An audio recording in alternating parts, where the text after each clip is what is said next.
All right, time for yet another double movie review. What do these two films I'm about to talk about have in common?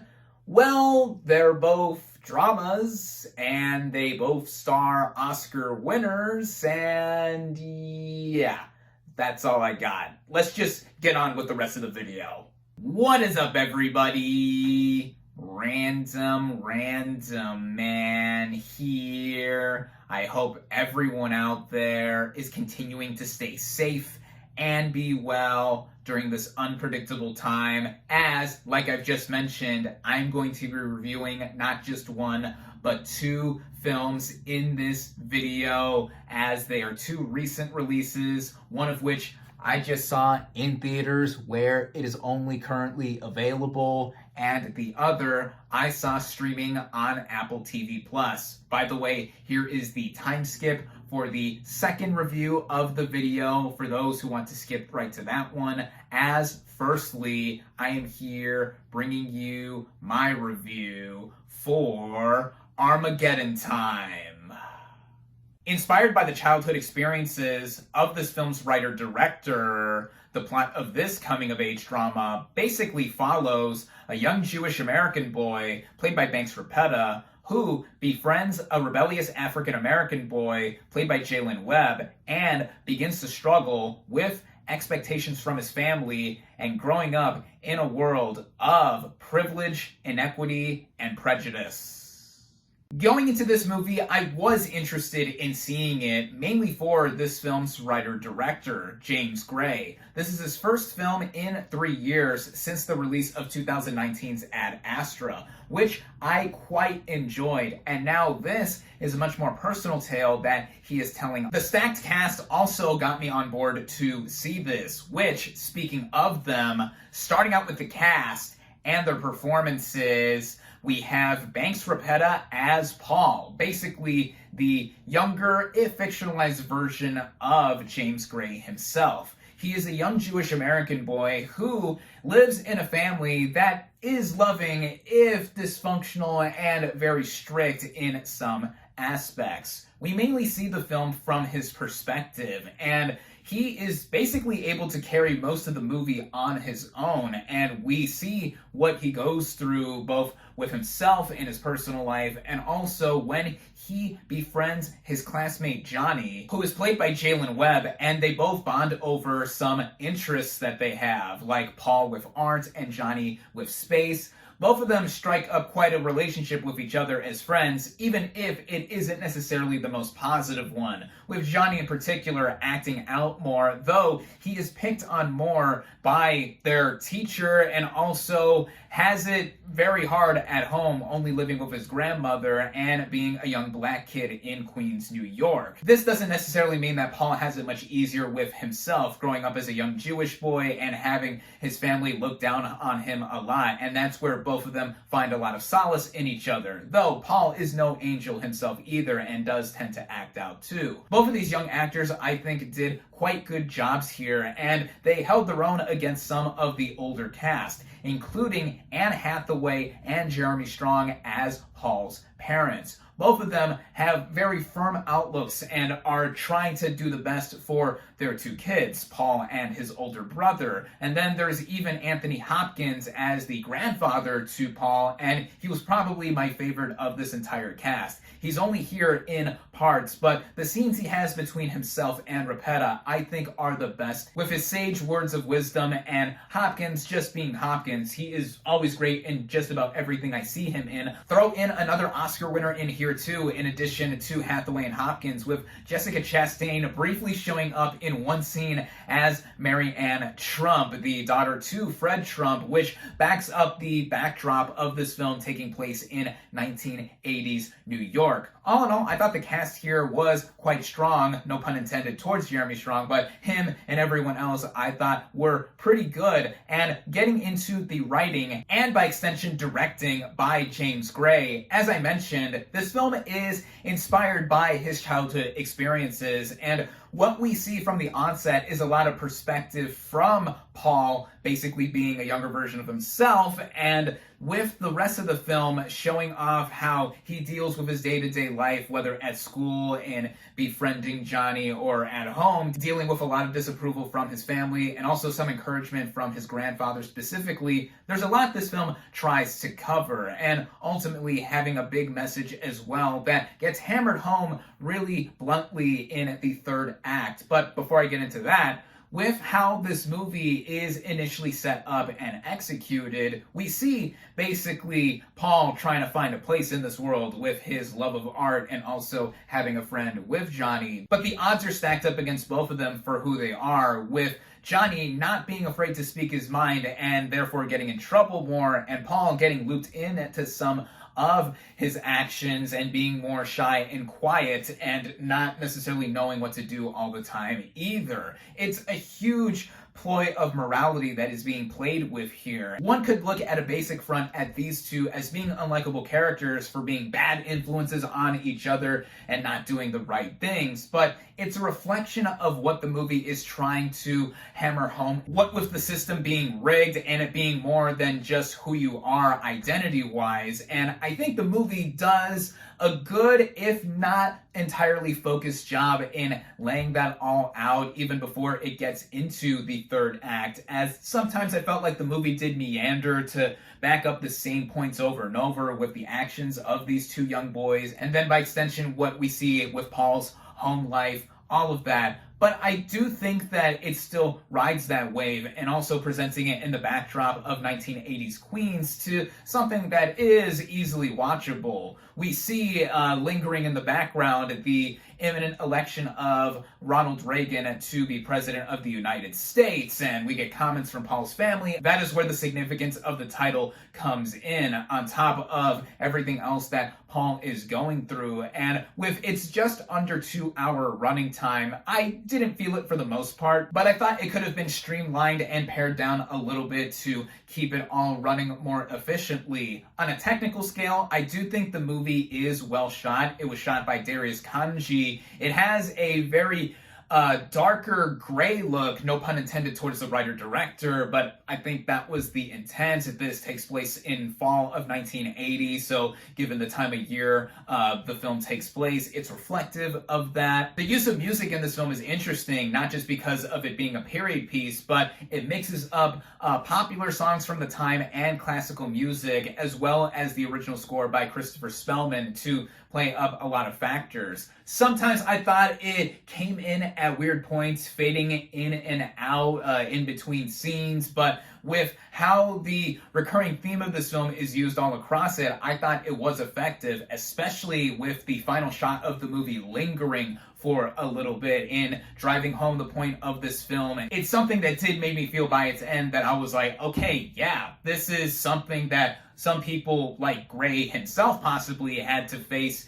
and have to deal with in terms of reality, which all in all did make me think that this was a well done film, specifically with the performances and how thematically the film is played up all around. Whether it is going to be effective for you and also seeing how these characters are portrayed in a certain light, yeah, your mileage is going to vary there, as with any movie in general. This isn't my favorite film that James Gray has helmed, but I do think it is a good one, and I recommend it. With that, my final verdict for Armageddon Time is 3.5 out of 5 stars. Finally, here is my review for Causeway. Now, the plot of this psychological drama basically follows a soldier, played by Jennifer Lawrence, who suffers a traumatic brain injury while deployed in Afghanistan and struggles to adjust to life back home. Going into this movie, I was very much looking forward to seeing it, as I was hearing word about it for the last few years now, and it was previously titled Red, White, and Water. It has now finally seen a general release, mainly through streaming on Apple TV+. I was also excited for its main star, which, speaking of her, starting out with the cast and their performances, we have Jennifer Lawrence as Lindsay. Now, it has been no secret, if you have been watching my channel for the last several years now, that J-Law is my personal favorite actress working in Hollywood right now. She has been out of the limelight for a few years now. Yes, she did appear in a leading role with last year's Don't Look Up, which did get her an additional Golden Globe nomination, but a lot of people, myself included, see Causeway as the comeback for Lawrence. Not only is this film a return for Lawrence to her smaller film roots that she began her career on, like with her film debut in The Poker House, but it's also one of the more complex characters that she has portrayed with Lindsay. Being someone, a soldier who suffered a brain injury in Afghanistan, is no easy feat to try to portray, especially with her character at first in the opening minutes having to relearn her motor functions and basically having to do everything all over. And then she is back home to where she feels like she wants to get out like she previously did in going into the military. That is also why she wants to redeploy overseas despite everyone around her telling her not to, no matter if she is going to make a full recovery. It is the subtlety that Lawrence gives in this performance that here and there does have some big moments for her where you see her act with a capital A, but it is a lot of the intricacies that we see in her internalizing a lot of this trauma on her and trying to cope with it that really makes it profound, and I think has Lawrence give her best film performance since 2010's Winter's Bone. With Lawrence is an excellent supporting cast here, like Brian Tyree Henry as James, a mechanic whom Lindsay befriends and they strike up a friendship. His character has his own fair share of trauma as well, what with him losing his left leg in a car accident, and both of them open up and see into each other for how they have a lot in common despite their different backgrounds, and just seeing them be in the same place, even if temporarily, specifically for Lindsay. I think that Henry also gives among his best performances here. There's also Linda Emond as Lindsay's mother, Jane Hudeshell as the woman who initially helps out Lindsay in the opening minutes of the film, Stephen McKinley Henderson as Lindsay's doctor, and Russell Harvard as Lindsay's brother, who we get a bit of backstory on earlier in the film, and eventually do see opposite Lawrence in one impactful scene. Despite it being a smaller cast, I think this is one of the standout casts I have seen in any movie all year thus far, of course, with the central performances of Lawrence and Henry holistically holding it up. Getting into the film's writing, it shows that this is a simple story of someone trying to regain themselves internally, but also having desire to not stay in the same place, with Lindsay being a war veteran who does not want to stop serving her country. We see her across the film trying to readjust to civilian life while also having the desire to go back, which one could say is something that we have seen before in other stories, whether in the same context or not. But it is how this is all framed with the idea that Lindsay is somebody who is damaged to the point of thinking in not the right ways that she's supposed to, despite her feeling more herself that way. It gives us such a study, a psychological study into someone to the point where it is portrayed in such an empathetic way. And this is in part as well due to the directing by Lila Neubauer, who actually makes her feature directorial debut here. And wow, this shows more than just promise behind the camera in how this is all focused together with her directing. I think that we see how this movie is very quiet, very quaint in a lot of areas too.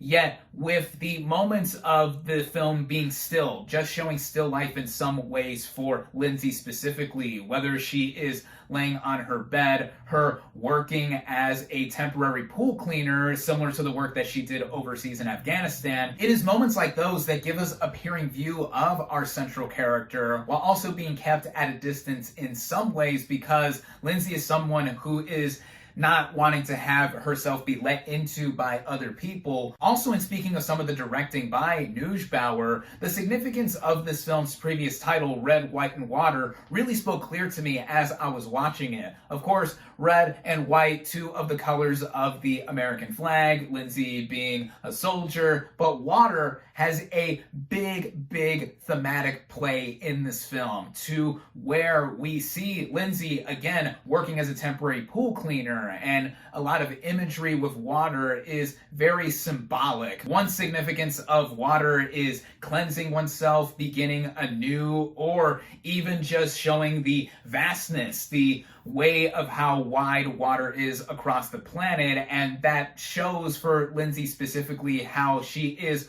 one person in a big pool, to where she is with herself in her own thoughts for a lot of this movie too. And that is what I think gives an added dimension to the film, with me noticing a lot of the details at the forefront of the film. Also with its technical merits too. The way this movie is shot, the cinematography is gorgeous. In watching this film on the 4K TV behind me, it is so crisp with how we see a lot of clear shots of the southern US. It also giving motivation to Lindsay in leaving this town, while also being a looker in terms of the film overall. Also, the way the movie is cut together in showing off shots that do linger, I think, for just about the perfect amount of time in backing up a lot of the pain and isolation that Lindsay is feeling. The score, the original score by Alex Summers is one of my favorites I've heard in any movie all year thus far. Previously, he composed the score for the documentary Audrey, which is about my fave, Audrey Hepburn. But now seeing my current favorite working actress surrounded by music that is composed so beautifully with a lot of strings that back up some of the aforementioned feelings that Lindsay is going through, it is so ethereal in its use. I felt so enveloped by how it was just composed together. And this applies with the movie in the way it is paced and running along with its length too. And the film without end credits runs at only 87 minutes, which I think shows the efficiency of this movie too. A lot does happen while moving at a slower burn kind of pace. It really doesn't waste its time at all, and overall, I feel that this is such a therapeutic drama on trauma, and I hope that more people do see this, as I feel it deserves more attention than it is getting. It at least has a platform in streaming right now on Apple TV Plus, telling a story that shows that no matter how small of a scale with the kind of film this is, it has the power to show emotion and give us a window to view anybody. In case it wasn't already clear by now, I loved Causeway. This is one of my favorite films of the year thus far. I highly recommend it. With that, my final verdict for Causeway is 4.5 out of 5 stars. Thank you all, as always, for watching. Be sure to like this video, comment on what you thought of Armageddon Time and Causeway. Social media links in the description. Subscribe to my channel for more, and I'll catch you on the next movie review.